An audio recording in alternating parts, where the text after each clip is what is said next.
This week was a real week. I mean, it's incredible. I'll comment on some of it, but not all is, well, we'll see, I do want to read an article that I read, that somebody told me about. It was in last week's TED, June 30th, 2016, which is Thursday. I want to read something to you. This is, because last week I spoke pretty extensively on Putin, that what he's doing is just incredible. But you gotta, let me read this article. It's a short. Putin, the name of the article, Putin explains the secret of Jewish survival to Rav Yitzchak Yosef, who was the chief rabbi of Israel.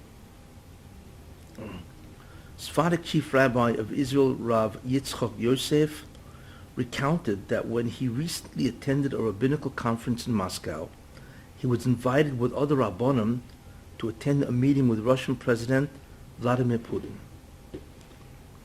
According to a report in the Israeli Haredi press, Rav Yosef said, "I thought he would shake our hands and that would be it. But the meeting lasted for an hour and a quarter." Interesting. I mean, this is the Russian president, Vladimir Putin, meeting an hour and a quarter with Rabbonim. Anyway, but the real thing is, Rav Yosef quoted Putin as saying, and this is Putin speaking, the Egyptians with the magicians are gone, as are the Greeks with their culture, and as are the Romans. The only ones who survived are the Jews. Can you tell me why this is? Interesting. And he understands. Everybody's gone. The only one left is Jews.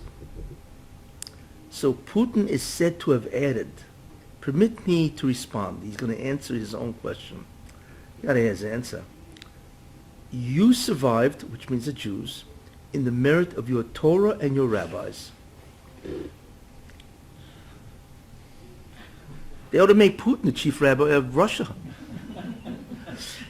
He doesn't say you survived. He says you survived in the merit of your Torah and your rabbis. That's incredible. It means he recognizes that the Torah is what kept the Jews alive. And this is for somebody, I mean, could you imagine Brezhnev saying this? You survived because of your Torah? Each guy trying to stamp out the Torah. But for him to recognize that the Torah and your rabbis means Chachamim, the ones who are the bearers of the Torah and so on. For him to recognize that the survival of the Jews is because of the merit of their Torah is just beyond belief. It's an article which I thought would be interesting to cap what I said last week about Putin. I mean, there's no question there's something going on here. The world has no inkling, obviously. There's something going on which I believe is like what I said last week. And so on, I want to continue today with the same current events because there's a very important idea which I wanted to talk about. And also this week has really, in a certain sense,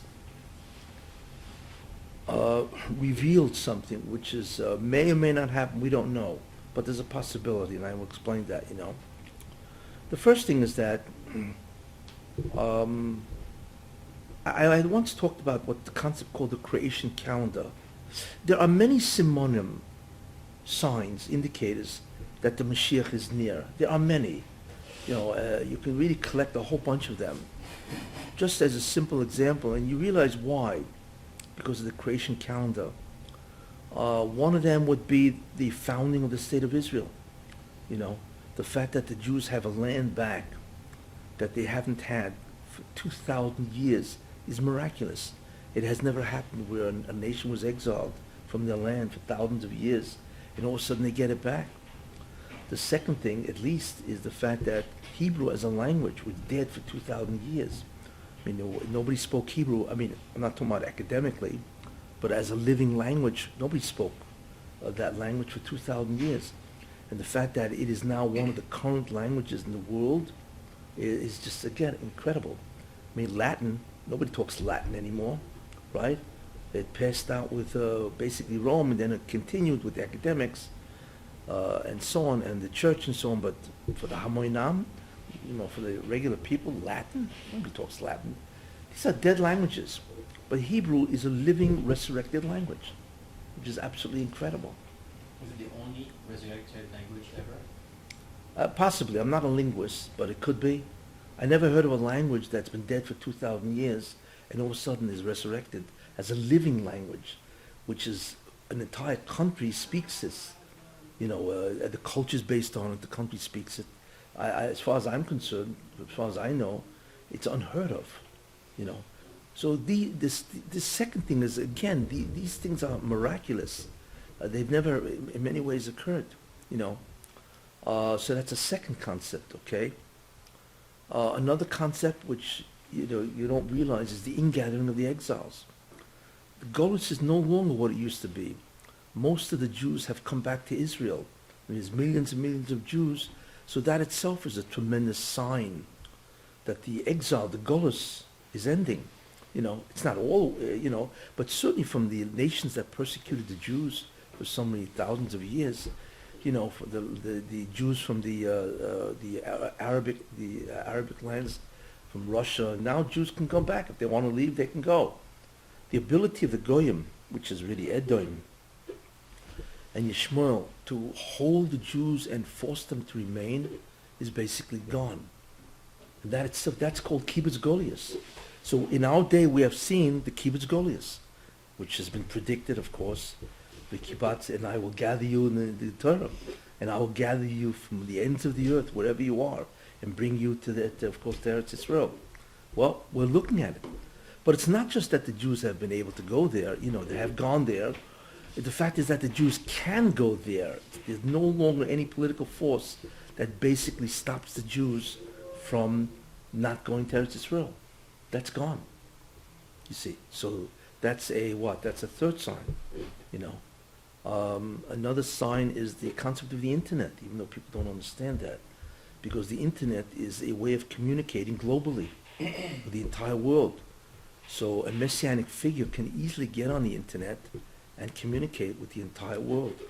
So even though it's now in the hands of what's called a klippa of tumah, but it is a device that now enables global communication. That itself, and the whole concept of wireless, that you don't have to be plugged in anymore. You can just talk on the internet, without even, and you can receive that in the middle of nowhere without any wires.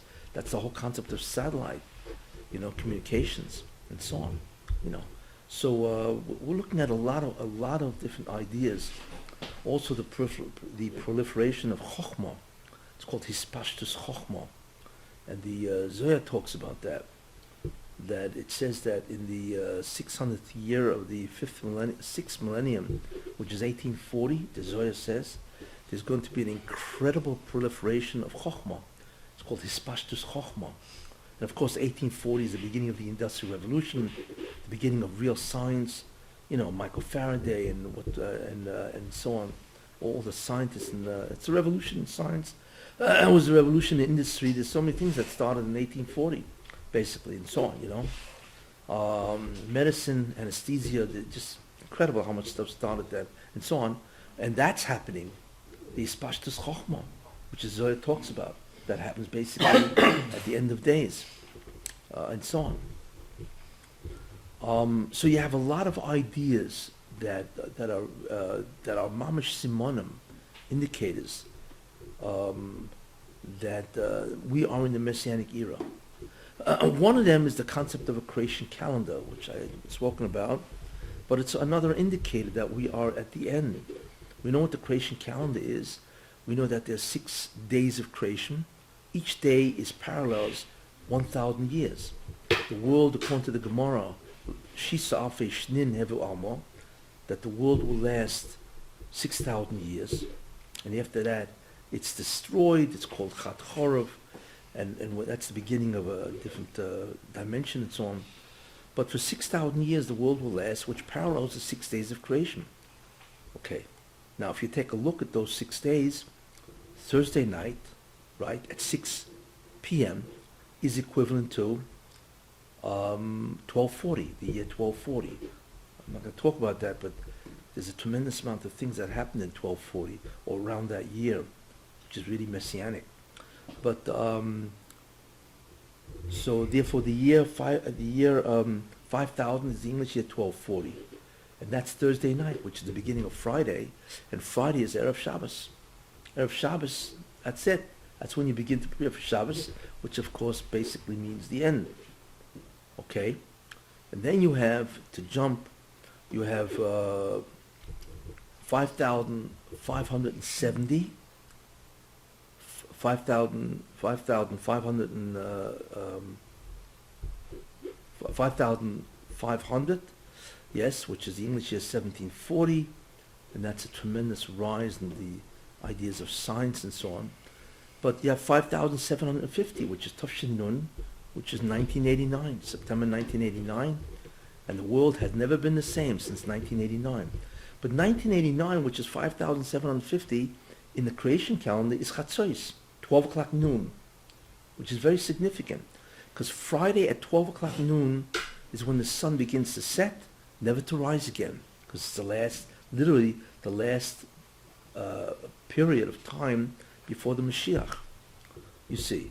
And we know that 5,750, which is 1989 of September, Europe, the whole communism, not communism, but the Berlin Wall collapsed, then communism, and then so many things have been happening in the last, since 1989, it's just astounding.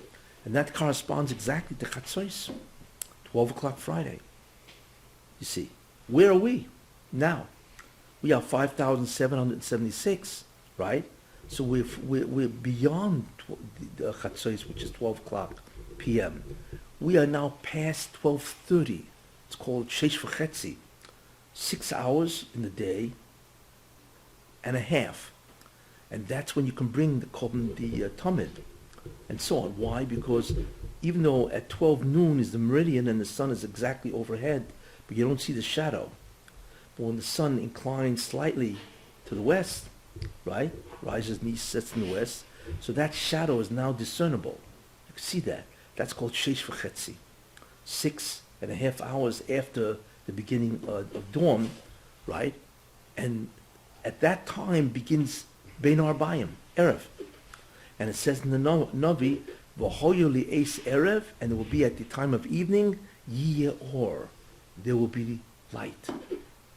That means after 12:30, and we are about 12:40 approximately.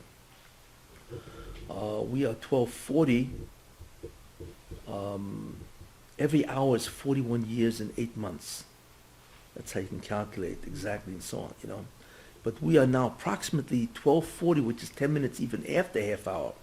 So we really are in Bein Arbayim. And we are really in V'hoyol Eis Erev. At the time of evening, there will be light. We're in that. So that's a tremendous indicator, again, of the Messianic era. We're in it. We're in the Tekufa, finally. After 12:30, we are now in that Tekufa of the Messianic era. Also, a year ago, basically, I spoke about the blood moon. You remember that stuff? The blood moon? You know, as I very briefly said, the blood moon is the concept that what? A lunar eclipse, which is when the earth is between the sun and the moon, so the moon darkens, right? That's a rare event. It happens like maybe once, twice, every 2 years or something like that. Then there's what's called a blood moon. That moon, that lunar eclipse, is where the moon turns red.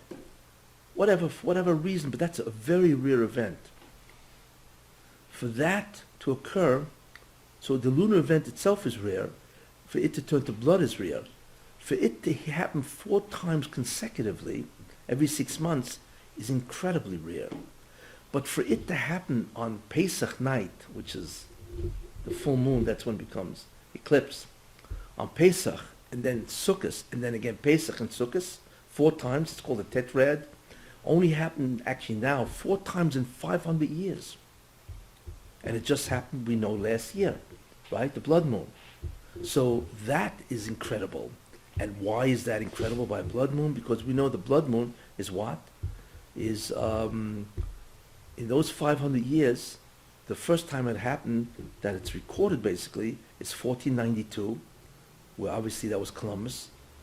And that's a messianic idea. Why? Because what Columbus did is he weakened the ability of Edom to destroy the Jews by finding a whole different section of the world. It's a weakening of Edom, so the Jews now can come to America and so on.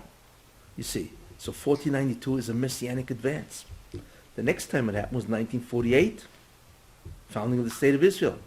That's incredible. The next time it happened was 1967, which is, of course, when Israel got back Jerusalem. That's the 67 Seven-Day War, you know. And then it happened last year again. So the question is, what's the messianic advance? You see? But if it's true to form, there will be a messianic advance. So it's interesting, you know, after it happened 3 times, I believe it could be Trump. Trump is now the one who's positioned to change America. Like I said, Tara of Edom, to defend Israel, and so on. So is that the messianic advance? Could be. But not only that, last year was a Shemitah year. And it says that the Mashiach will come with Tzor Shemitah, which really means that the process can begin at the end of Shemitah. And many people hold that this year is a Yovel, right? And you'll call liberty throughout the land. A Yovel is a perfect time for the Geula process, the messianic process to advance. And I also told you, it says in Yoel. What does it say in Yoel? And I will, you know, Yoel, Perek Gimel, Posik Daled, 3rd chapter, 4th verse. And I will blot out the sun, and I will turn the moon to blood before the great and awesome day. Well, the moon to blood, that's a blood moon. And there happened to be, if I remember correctly, there was a solar eclipse also last year at that time. So when you add it all up together and all the other simonim, wow, impressive. So clearly there are many, many signs that indicate that we are really approaching an end of time. And we are really in the end of time, the travails that go on at the end of time. You know, so that is an important idea. Also, what's important to know is the concept of the war of Gog and Magog. Gog, which is predicted in Yechezkel Lamed Ches 38, he talks about Gog from the land of Magog, that he will gather the nations of the world and fight to take Jerusalem. Actually, it's a war against Mashiach ben Yosef. It's a messianic war. And this is predicted to happen. And then he fights against Mashiach ben Yosef, and then the question is what happens at that war and so on. But then Mashiach ben David arrives and he destroys Gog with all his armies. And the gematria of Gog and Magog is 70, because he gathers the 70 nations of the world, or rather the 70 roots of all the nations, because even though there are over 200 nations, there are only really 70 roots. Many nations are from one root. And the Mashiach ben David destroys them, and that begins the real Messianic era with the Mashiach ben David, and so on. So the question is, what does all that really mean? The concept of a war of Gog and Magog. What it really is if you look back to Egypt, Mitzrayim, after Paroi and the whole Egyptian army and the whole Egypt actually was destroyed, vanquished, you know, all of a sudden Paroi decided to go after the Jews again. It's called it's a second attempt. It's a reattempt to take over the Jews. In other words, what it is that the tumah, the klipa, the evil, realizes its way of end is over. So what it tries to do is to resurge, reawaken, and try to again destroy Toiv. It's really it's like a second chance of tumah, and that's really what the Yam Suf was all about. Egypt tried again to subdue the Jews, and of course they were destroyed. But what it tells us is that there's a second attempt. Even after the Klip is destroyed, there's always an attempt of evil to try to reconquer Jews and to try to destroy them. And therefore that has a parallel in what's called the war of Gog and Magog. Gog and Magog is really where the nations of the world realize that their way of life is ending. Evil no longer dominates. And what they try to do is to, again, recapture or destroy Toiv or good. That's what the concept of Gog and Magog really is. So we know there will be a war of Gog and Magog, as predicted by the Navi.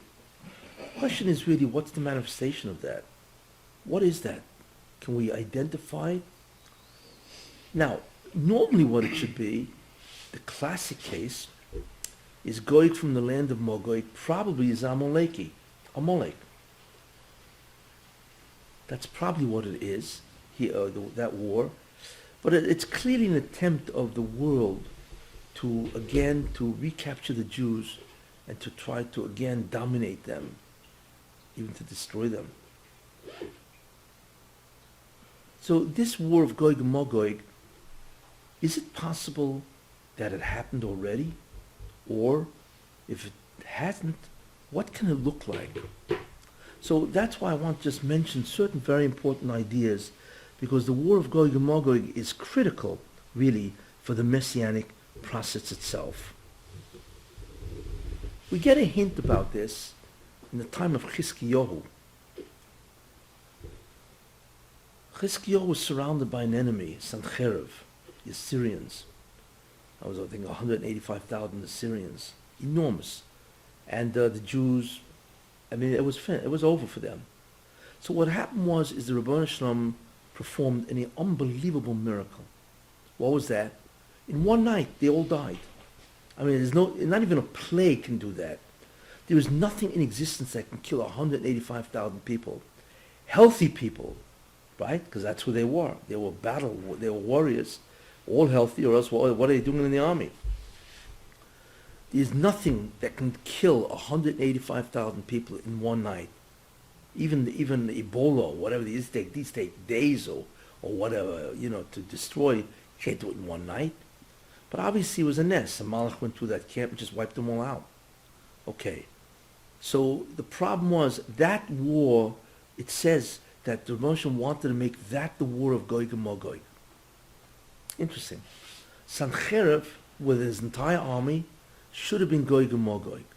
And therefore, Chizkiyahu would have been Mashiach.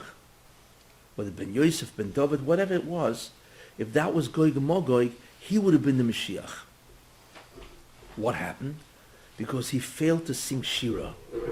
With such an incredible miracle, it's like Moshe Rabbeinu and the Jews, when they got out of Egypt, they sang Shira, because the miracle that happened was such an awesome display of divine providence, of Hashgacha Pratis, and the revelation of the Rabban Shalom.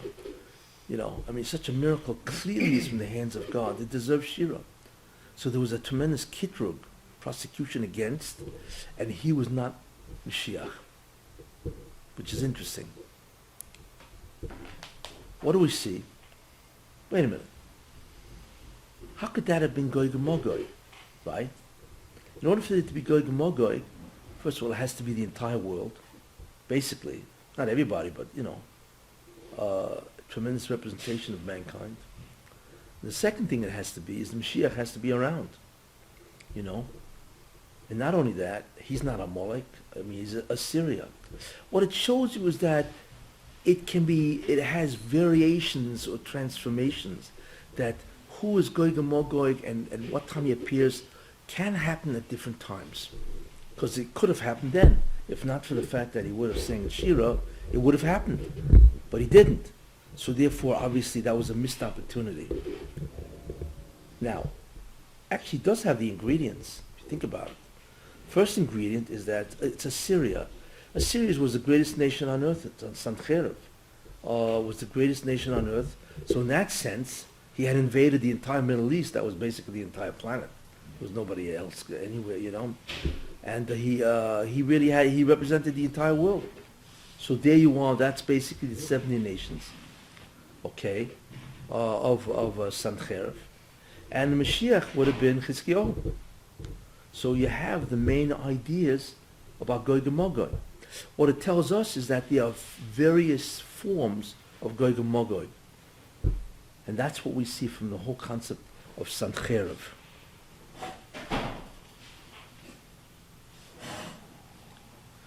Not only that, but you also see the whole concept, which is very important, in Tehillim, Perek Beis, and you also see the whole concept. In Tehillim, Perek Beis is a posuk. It starts out, Loma Rokshu Amim, Goyim. Why are they all getting excited? Al Hashem Bal Mashiachai. on the Rebbeinu Shalom and on the Mashiach. That's really the war of Gog and Magog, because that's really what they expect. Lama Rokshu Amim. Why is the entire world agitating, okay, and trying to make war and to destroy the Yidden? That really is referring to the war of Gog and Magog, because it's the entire world, Rokshu Amim, right? And the second thing of that is not only Rokshu Amim, right, but Al Hashem Val Mashiachoi. There you are. That it's obviously a messianic war. It's a war of Gog and Magog against the Mashiach. So that Tillim clearly shows you what's called the major components of that entire war is. You see, is all the nations against the Rebbeinu Shalom and against the Mashiach. Okay, so therefore we see that Sancheriv could have been that war. Did it happen any time after that? Yes, there was another attempt that could have been Gog and Magog. Who's that? Purim, Persia. Achashverosh and Haman. There you have Achashverosh, and he was at what? He had 127 Medinas. There you are. That's the entire world. And this time you also had an Amaleki, Haman, who would join, right? And he wanted to obviously kill all the Jews, right? That's a classic Gog and Magog scenario. But what country are we looking at? Persia. Interesting, right? It's Iran. That's what we're looking at. And that was truly, would have been Gog and Magog.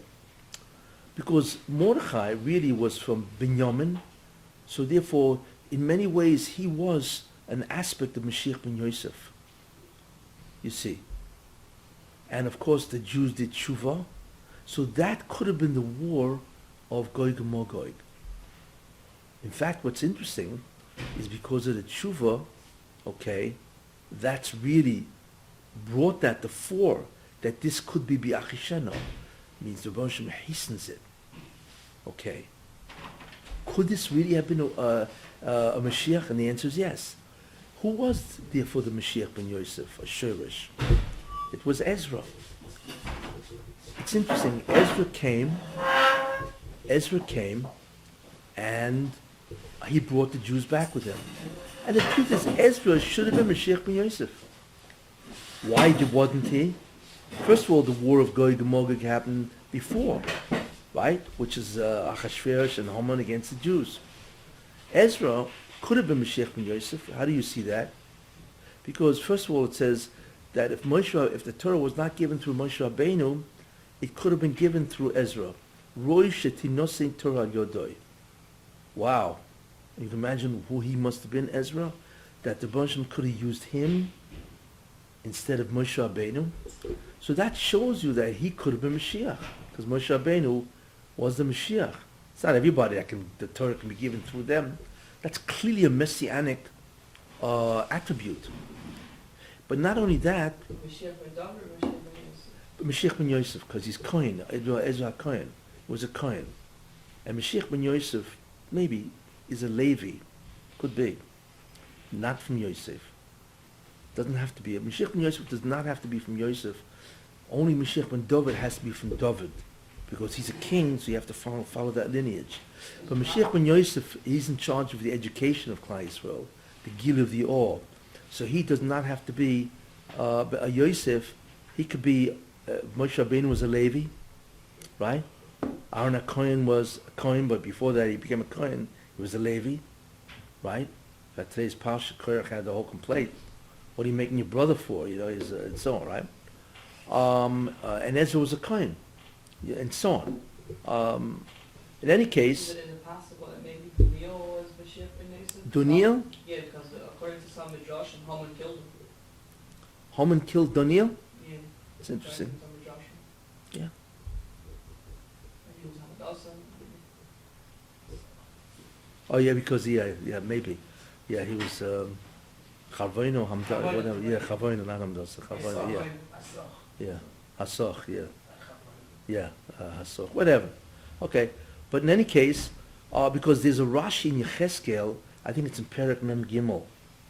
Rashi says that when Ezra came back, that he could have been the Mashiach. He could have been Mashiach. So why wasn't he? Because only 70,000 Jews came back with him. That was it. The rest decided to hang out in Bavel. They decided to remain in Bavel, whatever, okay, or wherever they were, Persia, whatever, and they didn't come back with him.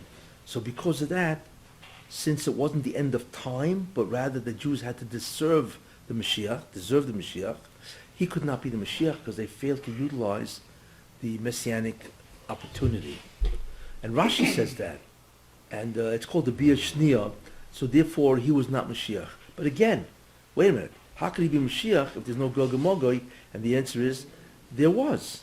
There was Haman Achashverosh against Klal Yisrael. So we see again that that Gog and Magog war can be variations of form. Like I showed you, Chizkiyahu is one, and now we have Haman. Okay? Where else could we see this? Well, I'll tell you the not the latest, but it's clearly one of the opportune times of Mashiach ben Yosef, or rather the war of Gog and Magog. I'm trying to show you that there's a lot of wars against the Jews that could be Gog and Magog. I'm leading up to something. Let me tell you the third. There was another one, by the way. Hanukkah is another attempt. Well, I'll get into Hanukkah, but let me tell you what I think is the latest attempt.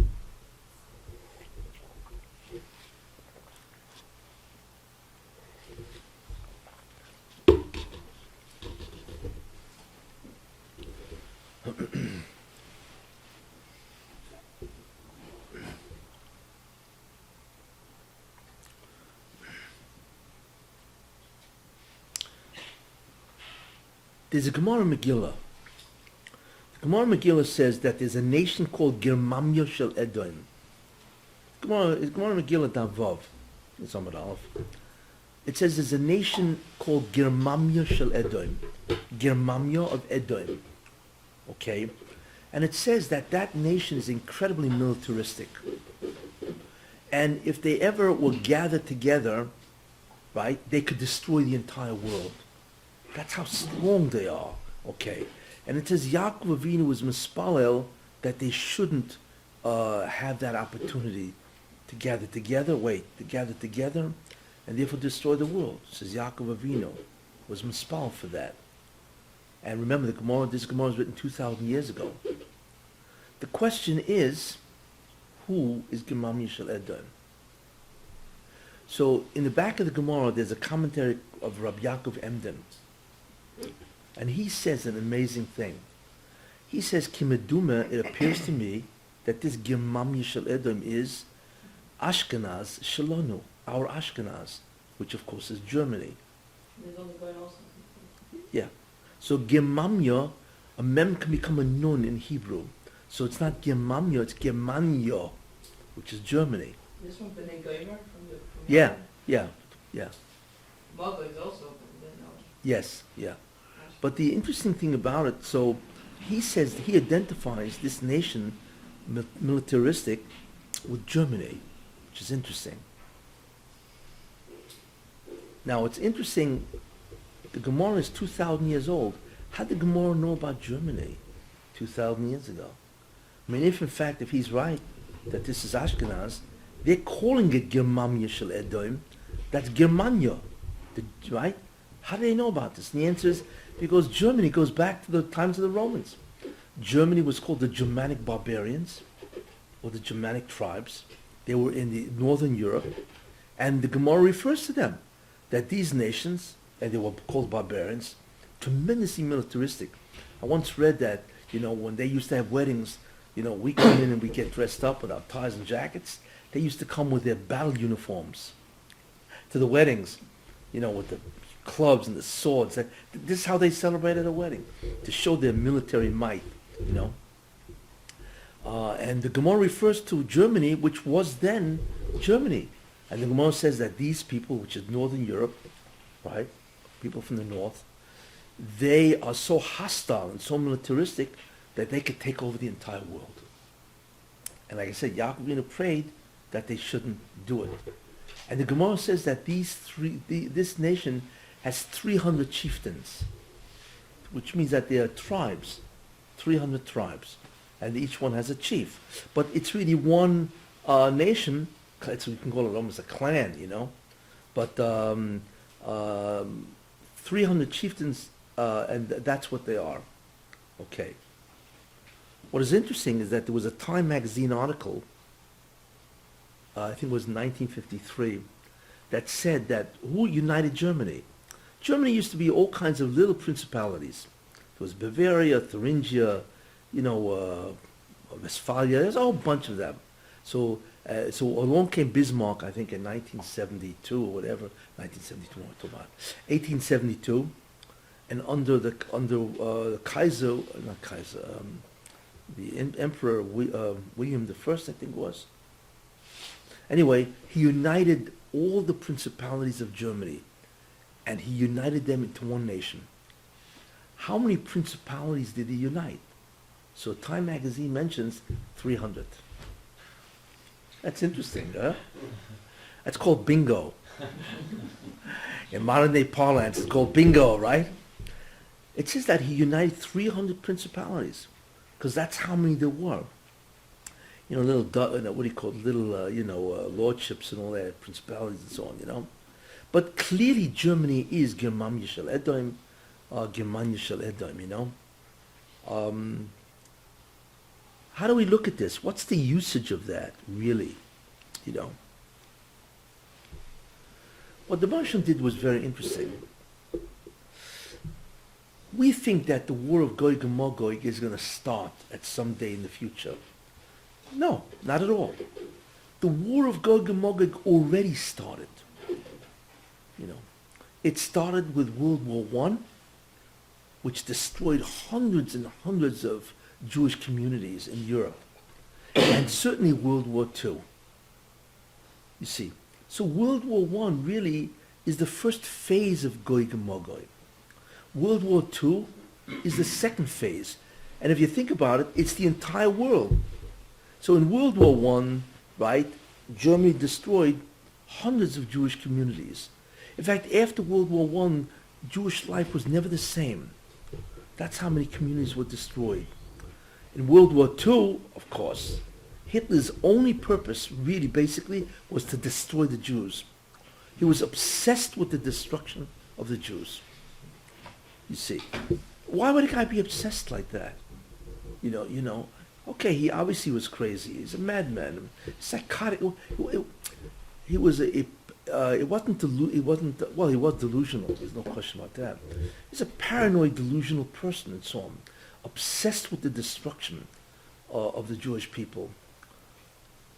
What does that mean? That's messianic.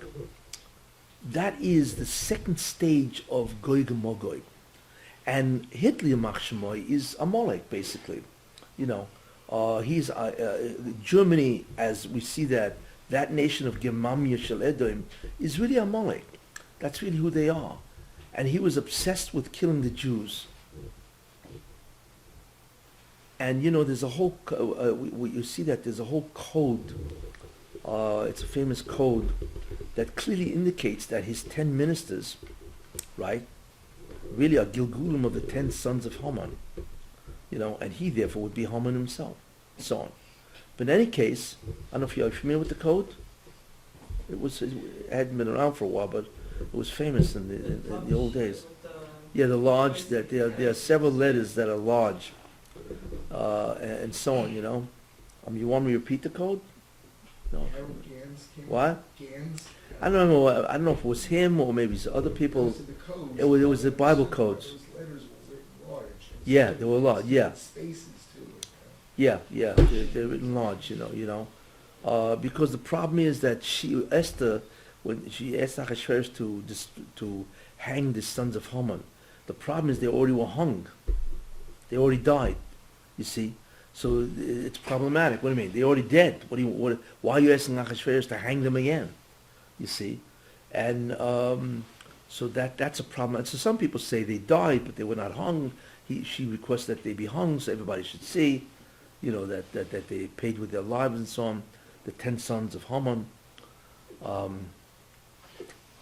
what's interesting is that they brought that as a code, because in the 10 sons of Haman, There's a Vov that's large, Vaizosa, but there's certain letters that are large, okay? Which corresponds to the Nuremberg trials. Which corresponds to 1946, right? In 1946 was the Nuremberg trials, right? And the 10 ministers of Hitler were all hung. And of course they bring the concept, well, what about he had a daughter, he also had a daughter, where was she in the lot, And I think it was Goring, or was it Goebbels? One of those two was not a transvestite, he was a cross-dresser, and he committed suicide, just like she committed suicide, because she threw herself off the roof when she dumped all the stuff on her father Haman, thinking he was Mordechai. But anyway, so you see clearly that if the 10 ministers, right, of Hitler is the 10 sons Begilgal of Haman, right, then he's Haman. But in any case, the main idea is that this war really is the war of Gog. Why would the Mashiach divide it in three? Because the war of Gog and Magog is a terrible war. In that war, the Gemara says that only one or two families of a city will survive in terms of Jews. It's a slaughter of Jews. And not only that, the Mashiach ben Yosef is supposed to die in that war. So what the Mashiach did is very interesting. What he did is, in order to make that war not as brutal, what he did is he divided the war into three parts. The first part was World War I, and the second part was World War II. So really those two parts, which are Gog and Magog, stage 1 and stage 2, or phase 1 and phase 2, right, absorbed most of the terrible atrocities that war would have. And it really was the entire world, because Hitler united basically, the whole Europe was against the Jews. And each one, America and so on, contributed. In England, terrible damage to the Jews by refusing them entry and so on. So really the whole world was against the Jews. Again, that is a indicator of Gog and Magog. The only one who's missing is Mashiach, maybe. There's another interesting connection between Purim and Nuremberg. It's in the Torah Discovery catalog. Yeah, go ahead. That striker, the last one. Yeah, he wanted to say Purim Fest, What did yeah. he shout out? Yeah, I didn't say it. He said that's how yeah. He said Purim Fest. How does he know?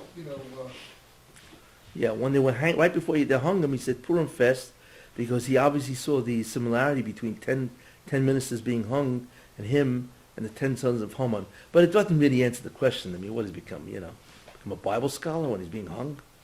Doesn't really answer the question. Bizarre. He was. Who could have been Mashiach at that time? Oh, that's a very good question. Why wasn't Hitler hung then? Why wouldn't who? Hitler, why wasn't he hung? Hitler wasn't hung. Oh, he killed himself. No, I'm saying Kessin said before that the 10 sons of Esau were already dead when they got hung. Right. But Haman got hung before he died. Haman got killed. Well, Haman was killed long before that. He was killed here like almost a year before. But the main idea, but just to show you, I think I mentioned it, how obsessed he was killing the Jews, right? Hitler, the generals came to him toward the end of the war and they said, we're losing the war. So he said, what's the problem? So he said, because we need to ship the troops to the front, and what you're doing is putting all the Jews in the railroad cars and putting them in concentration camps. We don't have any railroad cars. You're stopping us from winning the war. That's what they told him. You see? So what did Hitler tell them? Get lost. He couldn't care less. And this is a guy who said that Germany is going to be 1,000-year Reich. The Reich is the Third Reich, whatever, it's going to be 1,000 years. He actually sacrificed the victory of Germany in order to destroy the Jews. That's almost psychotic. And it's funny because Germany doesn't understand that Hitler was one of the greatest betrayers of German history. You can imagine he sacrificed the victory of Germany to what? To kill the Jews. He wouldn't let up one railroad car to bring the troops to the front. Nope, you got to ship the Jews to the concentration camps. Just shows you the obsession, how man could be, because you realize one thing. You know who Hitler really was? Hitler was a messianic figure. Now, before you look at me and say I'm out of my mind, You don't realize something. A messianic figure is a figure that is anointed to be the essential messenger of whoever sends him, right? The Mashiach is the essential messenger of God to bring in the revelation of God, the Shekhinah, right? The Satan also has a Mashiach, you see? It simply means that his anointed one is Hitler. That's who it was. So it's amazing to watch that what he did is he brought out his anointed one, his messianic, his Mashiach of evil to destroy the Jews. But that's so what you're really looking at in World War I, World War II is the war of Gog and Magog, in order to remove a great deal of the brutality that the Gemara talks about is destined for the real war of Gog and Magog. You see. So that's why the Rebbe Shem split it. Now, I had said this, what I just told you now, a long time ago.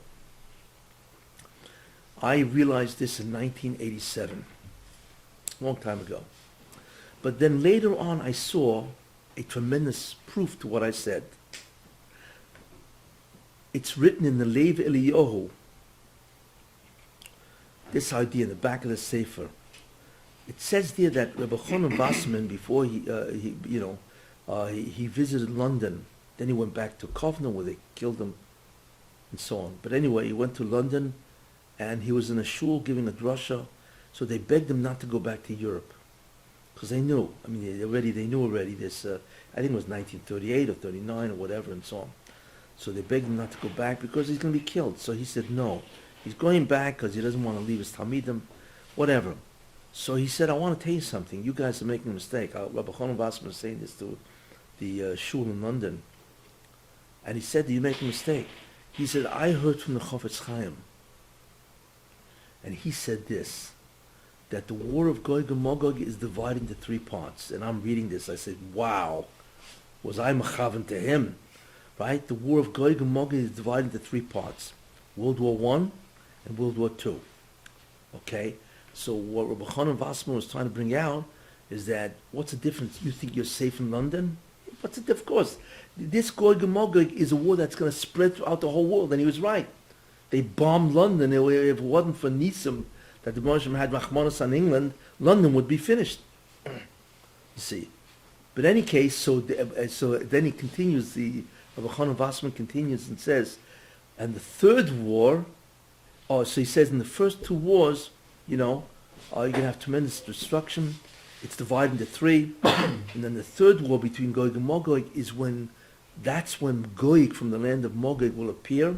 He's also called Armilus. And he will war with Klal Yisrael and Mashiach ben Yosef.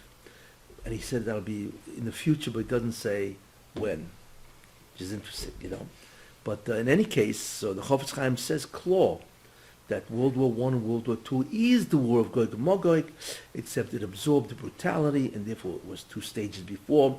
But the last stage will have the Mashiach ben Yosef, and it will have Gog from the land of Magog. So we see, therefore, that Germany, those wars, is the war of Gog and Magog. But what's interesting is that in that war, you had Hitler, who was an Amaleki. You see that in that war, and so on. Anyway. Who was going to be Mashiach in World War II? What was that? Who was going to be Mashiach in World War II? Unknown. So you don't have to have Roy because it's three parts, so it's all leading up That's to right. one. What I think is that there was nobody Roy, but in the first two parts you don't have to have that. You just have to have the world against the Jews. And the last one is when you have to have Mashiach ben Yosef. And that's what makes it the war of Gog and Magog. So what does the third war look like? The Third World War?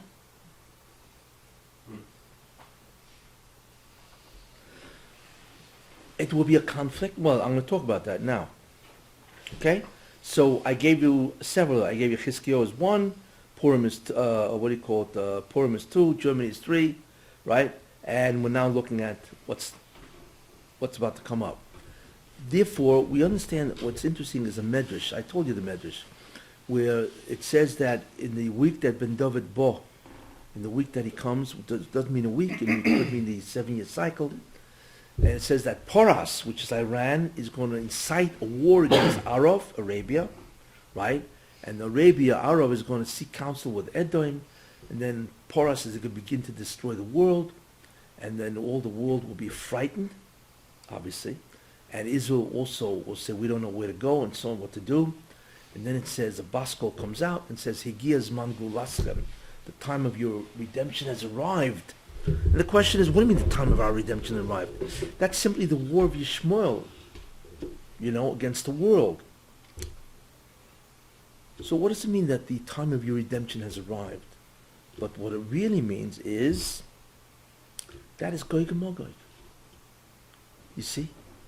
I believe that Poras, the war with Iran that is coming up, from Iran to the entire Jewish people, and they swear they're going to kill the Jews, right? And you're talking about with nuclear weapons. Obviously, that's how they're going to do it. That is the final Gog and Magog war. In other words, I believe that Iran will be Gog from the land of Magog, whatever. Now, what about the whole world? Well, guess what? Who's going to be the whole world? The whole world is going to be who? All the Muslim nations, because they're all going to join, right? They're all going to join Iran, right? So you have the Iran, you have the Muslim nations, and of course you're going to join, and what's really the whole world? The UN. The UN will join with Iran and so on, because Israel will be doing two incredible things in that war. The first thing we'll be doing is killing the Arabs, all the people attacking them. And I believe the second thing is part of the people who will attack the Muslims, as I mentioned, is the Israeli Arabs, and therefore they will evict all the Arabs. And that's going to drive the world crazy. You see? And that clearly qualifies for the Gog and Magog war. And if that's true, we now see how the whole world will be involved, right? If that's true, then you have to have Mashiach ben Yosef. He's got to be right around the corner. Why can't it be that Iran will attack other nations as well? They will threaten other nations, that's true, yeah. But we know what they're really after. Well, wipe out Israel, I remember one thing, it's not that, look, ISIS wants to become a caliphate. But Iran is not really dreaming of that. Iran wants to become the nation in the Middle East. That's what they really want to become. First, because they're not going to take on the world. They know they can't. But they certainly want to destroy Israel and rid the Middle East of the Jewish people. That's the real thing that they really want to do. So in that sense, they will threaten the world, that they should not go against Iran. I mean, there's going to be a lot of political intrigue. But that certainly will qualify as the war of Gog and Magog.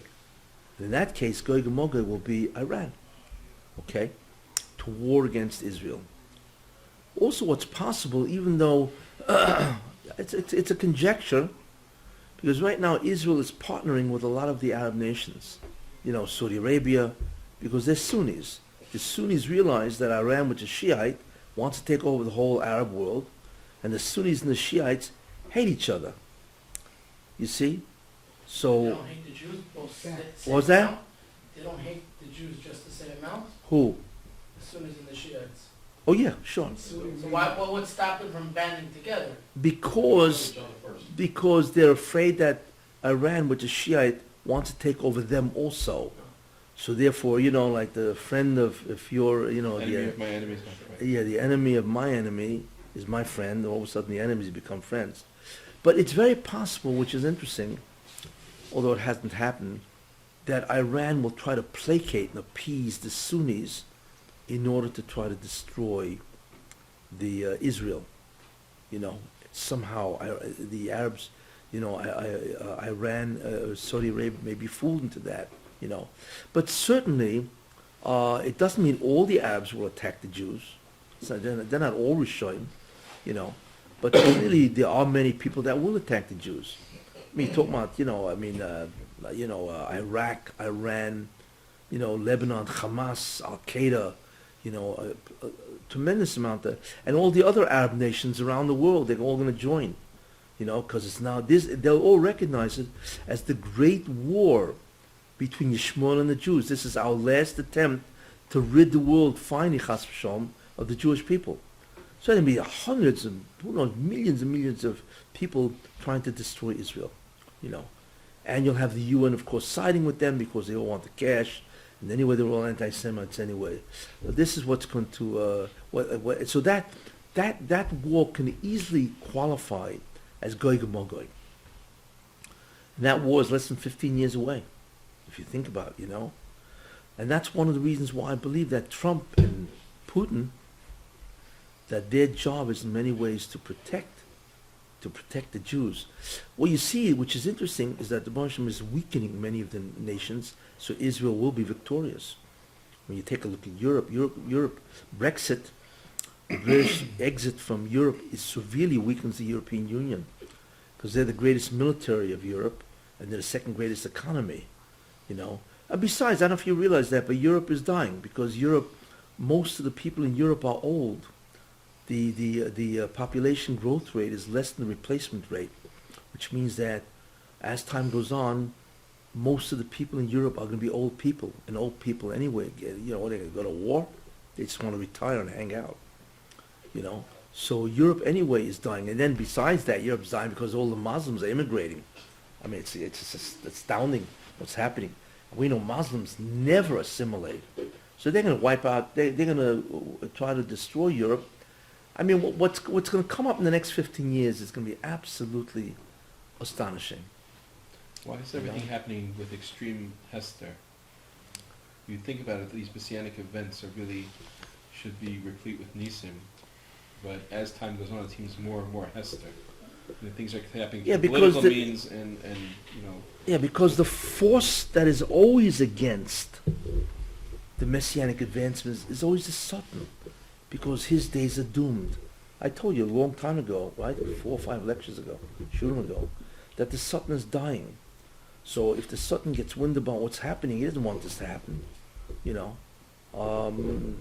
He's trying desperately to get the Jews to sin, so he's slipping it in behind the scenes. Yeah, that's what it all is. Yeah, it's a slipping. So there's no kitrugim to try to stop the entire thing and so on. But so therefore we see that the war coming up can easily be qualifying for Gog and Magog, which it really was. Purim is that's really what it was. And therefore, we are very close to the end. That's another indicator, And the Medrash says, "Igi zman galaschem," the time of your redemption has arrived. That's it. This is really, in the end, a tremendous thing that are happening and so on. But there's something else that has to happen before, which you have to understand. That the Mashiach cannot come without this happening. It cannot come without this happening. And you see that, and I have to talk about that, but I'll have to move it to another next year. And that is, something has to happen in terms of the Mashiach, in terms of the world, Mashiach, the Jewish people, and Eretz Yisrael, before the Mashiach comes, or else the world cannot receive the Mashiach. They have to be ready for a messianic introduction, or else the Mashiach will kill them all. Sounds interesting. But you have no idea what the Mashiach is going to do. And if the Mashiach ever came to Klal Yisrael, they'd all die. Because they could never accept that awe, that unbelievable spiritual enlightenment that he's going to bring. They'd all die. And that's what happened really by Matan Torah. They all died.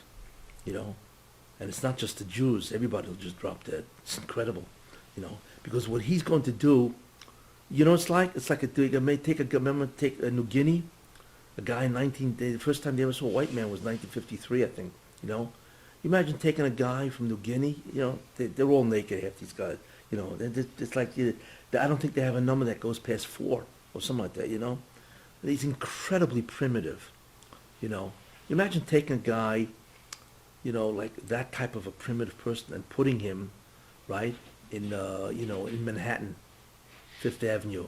He'd have a heart attack. He could never assimilate what was going on. It's incredible. I mean, the buildings, the guys smartphones, computers, it's like cars. I'm like, he's never seen any of this. So to take him and expose him to this unbelievable civilization, he could never assimilate that. This is nothing compared to what the Mashiach is going to reveal. So then how could he come? You see. So in order to understand that, which I believe is imminent and has to happen, or else the Mashiach cannot come, and I believe this is part of the reason for the delay period of Obama, why he's giving Iran 15 years to do this, has to happen before. And that's what I want to talk about in the next year, about this idea. And that will sort of like, I think, should Basically, bring to close this whole current events shir and so on, you tell know. us the basic idea, or it's... That is the basic idea. But what needs to come? Oh, also, let me tell you something. Next week I will not be here. You guys are going to have to wait 2 weeks for this. Hope it's not too late. What? Hope it's not too late. But I want to mention one thing. It's late. You can mention it. We're on the edge of the seat. This week something has happened which is profoundly disturbing. And I suspected this would happen. What? Dallas? No, not Dallas. Dallas just shows you who Obama is. He's destroying the country with racial divisions. It's beyond belief what a president is capable of doing, you know. It's tragic what happened. It's unbelievable what happened. He's destroying the country. No, it's not. It's Hillary. I mean, Hillary was exonerated. You know that, right? You guys are up with this, right? What it means is terrible news. I suspected a long time already. And the problem is that nothing is etched in stone. Everything I'm saying now may not happen. Not in the way I'm saying it. Why? The problem is that things are always shifting and changing based on the behavior of the Jews in many ways. You see, you know, Hillary was exonerated. If you realize what that means, it was an incredible corruption of justice. That's what it was, and everybody sees that. You see, I mean, this guy is James Comey. It's astounding what he did. I mean, his mamish corrupted judgment. That's what he did, and what he said was that, well, he laid out a case of total prosecution, gross negligence. And in possessing top secret information, which she had, he said that she had over 100 classified, and at least 8 of them were top secret, and they were just displayed on her unprotected servers. It's beyond belief. And he said that it's gross negligence, and you do not need intent. That law, you do not need any intent. Of course, you intended to use her for a server, and how a Secretary of State could not know that she would be hacked is unbelievable. I mean, it's like you can't even make this stuff up. That a Secretary of State doesn't know what an unprotected server, her private email server, that anybody can hack it is beyond belief. You know, but she didn't care because that's who she is.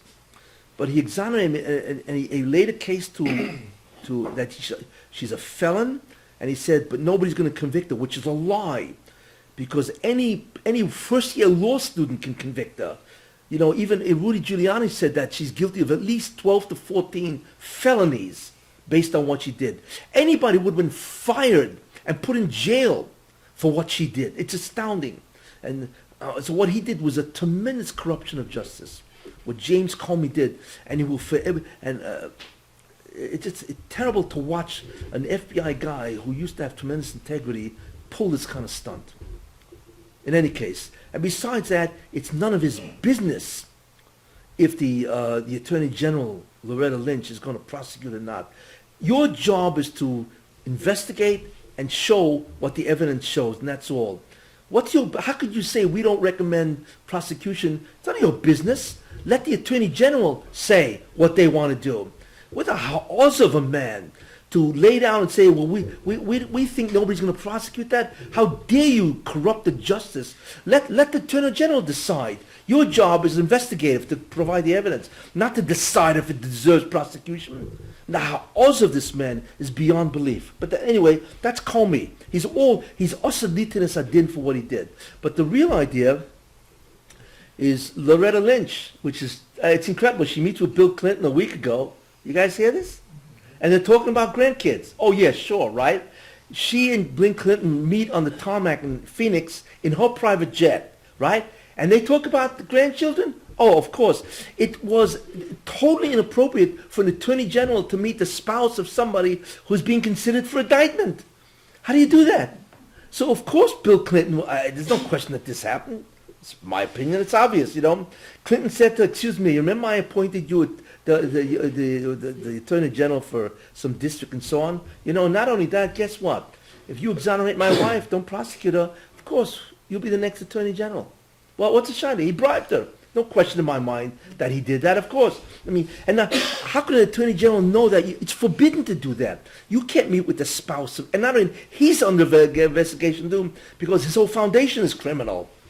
You know, they've been using Hillary to buy her off, all the, Wall Street, you know, right? To buy her off, and then all of a sudden she gives favors to all these people. I mean, it's like you can't even make this stuff up. It's so incredible, right? So, of course, the whole thing is such a bag of corruption and sheker. Wait. So that was incredibly disturbing to me. Why? Not only for the corruption of justice. And of course, the ringleader of all this is Obama. Because everybody knows you can't indict the only Democratic nominee. Who are you going to put? Who? That loser, what's his name? Sanders? Sanders? Insane. No, that guy, who's the vice president? They put a blue loser like Joe Biden. You know what I'm saying? And Sanders forget about because he's out of his mind. He's a communist. So then who would they pick? So it's, of course, everybody knew that there has to be a corruption. But to see it done is beyond belief, you see. And of course, Hillary's laughing all the way to the presidency. So not only can she be elected president, which is beyond belief, but the incredible thing is she will now have access to all the top secret documents, you know, so maybe she'll have a private server when she's president, who knows. I can't even go into the avlos, the injustices that these people have done. And the problem with these guys is they're all chayav misa, because one of the Sheva mitzvahs b'nei Noach is din. So what they have done is not only exonerating a felon, she's an unindicted felon, really, right? But they have made a mockery of justice. And not only that, they now say that this is called the Hillary defense. Now, anybody caught with top secrets can't be indicted. Why? Because they say, hey, Hillary got off, what do you want from me? They're calling it, the lawyers are calling it the Hillary defense. I mean, you believe these guys? And they're all Team Obama. They're what? Appointed all of them. Of course, they're all, and not only, of course, and by chance, right? 2 hours after Comey gave that, Obama and Hillary were on his jet going to campaign for her in North Carolina. You know, why didn't you at least wait a day? No, because he knew already. Because they all knew. The whole thing is sheker v'chozav. I mean, what Comey should have done, but whatever, he should have said, we recommend indictment. What that would have done, it would have forced the DOJ, the Department of Justice, to indict her or to put her on trial. Because if they didn't, with the FBI's recommendation, she could not have said no, because the whole country would have been in an uproar. But now she could say, what do you want from me? If the FBI, Comey said not to recommend indictment. It just, the planning is incredible. So he would have gone down as history. You know, John Kennedy wrote a book called Profiles in Courage, where he brings down a whole bunch of biographies of people who had incredible courage against unbelievable odds. They stood up against the whole Rabbim. You know, Comey would have been in that book, because he would have stood up to the Obama, Lynch, the whole Department of Justice, because they would have to have indicted her, put her on trial, because what could she say? She said she would follow the recommendation of the FBI. Of course she had to say that, right? And he would have said that, she would have had to follow it, there would have been indictment, and because what could she say? And the whole country would have gone crazy because they would have known clearly that the whole thing is corrupt. But he didn't do that. He capitulated because he probably wants to be the FBI head in the Clinton administration. It's all shek and chozav. But they're all chayav misi, you should know, because they were mavaza din. It's one thing if you mavaza din, embarrass or corrupt justice privately, but they did it in front of the entire United States. You don't want to know what God is going to do to these people, all of them. Anyway, but to me it was very disturbing for another reason. Why? I'll tell you why. And I was worried something like this was going to happen. What does that mean? And I'll just tell you this. America's dying. They are incredibly immoral. They permitted gays. That crazy Arthur Kennedy permitted gays. You can't discriminate against them. And he made it a constitutional tenet, which is now you can't even overthrow the Constitution. You need a whole Constitutional Convention and all by the states and all that, whatever. So that's the first incredible avla that America did, that they made it that gays are protected constitutionally against discrimination. The second thing they did is same-gender marriage. You want to be gay, one thing, but excuse me, same-gender marriage? That's the second incredible immoral thing, right? And the third thing that Ashton Carter, whatever guy's name is, that transgenders now can serve in the military. I mean, it's just beyond belief. Could you imagine you're in a foxhole and the guy next to you is a transgender? So you don't know how to, should I call you he or she? Now, what, I don't know what to do, you know? In any case, so I suspected that the Moshem was to take it out on America. Because America has now entered the same thing the world was by the Mabel. Shinoi Zocha. Which means that the enormous amount of this, the Moshem will not tolerate this because it means no reproduction is going on. I mean, you know, it's Chayav Misa, right? The Yeah. symbol of the gays is a rainbow. Are you sure? Yes. Yeah, so they mean lesbian, gays, LGB, Right. lesbian, gays, bisexual, and transgender. You know, that's what they mean. But unconsciously, right, what they really mean is you promised you would not destroy the world, right, because of us. We remind you of your promise. Because you know, we know that Otherwise, we really we deserve to be destroyed. And they live right near the water. It's like they live right near the water. Tsunami will knock them out. No, it's like they Chutzpah almost. Yeah. it's like, look, we want to sin, and we realize that this sin means the destruction of the planet, right? So we want to remind you, excuse me, you promise, you don't break your promise, right? Hashem Lokechem emes, right? You can't destroy us. I mean, it's a ha'oza of people to look at God and to use, but of course they mean it as the rainbow means all the different kinds of oizvov, all the different kinds of. Maybe still won't bring them out with water. Oh. Something else. Oh, wait. So I was wondering, what's the Hashem going to do? Right? He's going to really subject America terribly now. Because not only is America immoral, and everything else, but America is the model for the entire world. The whole world can say, hey, America, the most advanced civilization, they're all gays and all that stuff. What's the problem? We want to be that too. So America is really the trendsetter of the entire planet. No, they're going to fight for them. It's like we fight for democracy. Yeah. They're going to fight Yeah. for all the countries that should have. So my feeling is that the Muslim is going to get them back, which means the entire United States. But the shot is how. So we've been watching a lot of weather extremes, which is interesting, you know, because we're really weather extremes. I just had in Virginia something like that, a massive rain and all that. It's interesting. Yeah, but weather extremes. I mean, America's 3,000 miles long. But you know how you can destroy America? I realized it. Hillary. There you are.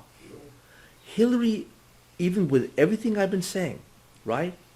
It's very possible that the Zero has come around and said, it's true, we need America and Trump to protect Israel. Everything I just told you, right?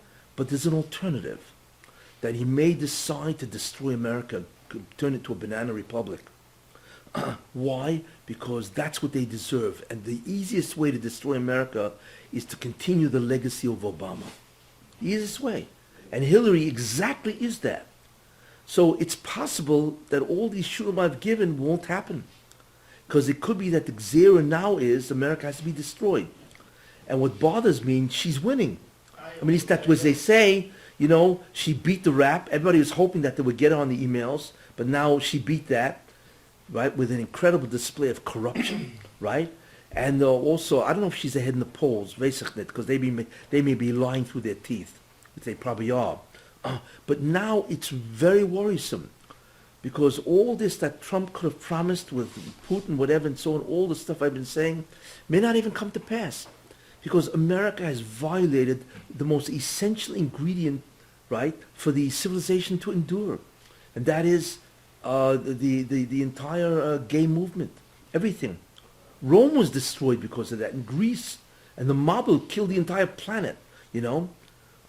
So is this what the Muslim is going to do? Will Hillary become president to destroy America, and she will destroy America? She's an incompetent, corrupt, megalomaniac, narcissist woman, you know, and that's mixa shvachoy. That's only part compliments. Maybe Shmuel will also take graph. What? Maybe Shmuel will also take graph against America because they don't go for that. Somebody wrote me that the gematria of Hillel, I don't know if it's true. Anybody want to figure it out? The gematria of Hillary is the same as the gematria of Clinton. But he also mentioned that it's the same gematria as Amolekiyo, of female Amalek. I don't know if it's true. I didn't figure it out yet. Somebody wants to add it up? So her husband is Amalek. Well, if she's an Amalekiya, you know. No, he's not really Amalek. He's somebody else. But anyway, I just want to backtrack and say that we have no idea what's about to happen. We'll know in November. But it's possible that the gzera is that America wants it should be destroyed, and Hillary will destroy it. She has no clue as to how to govern. Whatever No clue. we said before, with all the terror, that's what made you assume that David wants to make America great again. Yes, but like I told you, the Muslim shifts. They're both 255. What? They're both 255. They're both who? 255. The Gematria, Hillary. Is 255? Yeah. And Amalekiya? 255. Is it? Okay. So the gematria of Hillary is 255. So Clinton, 255. Hillary's 255. But Amalekiya is, Amaleki is a male. Amalekiya is a female. That's mamash, she's a female Amalek, which would be astounding, you know. But in any case, this is very worrisome. I was extremely disturbed because it's a real possibility that America the Russian may take out America because of the terrible corruption of morality that they've done. Why is she helping the Jews in New York if she's Amalekiya? She's not interested in Jews What do you mean there? Well, she had the New York vote for all the Jewish people in New York. because they vote Democratic. Exactly. But why? Because she does New stuff York. for them. No. When she was the senator, New York. Why do Jews in New York. always vote Democratic? Do you know why? No, I'm saying she herself. Remember, next week is no shear. Next year is 2 weeks, and I will continue, assuming Trump will be president. But actually, Putin's our guy, because he doesn't have an election coming up. He's there, he's solid, you don't have to worry about that. Back to Because Russia. then you got to figure out if America goes down, how's the Russian going to do it anyway? She's backup. It's hard to believe that Putin is going to be the man. That's hard to believe. Why would you Well, protect why? Israel? Why is after we Why would he explained everything protect last week? Israel? Not so hard. Why would Putin protect Israel? He has Oh, you didn't hear? He won't. Why? intelligence. You protect Israel? Well, you have, Why would Putin Were you protect last were Israel? you here last week? No, that's why. Forget it. I gave a whole The business. beginning Check of it out on this the week. internet. The beginning Ah, of this week, he missed the Yeah, beginning. it's What do very you mean? important. It was an It's article. factual. I know the perception of Putin is It was that a what? Russian.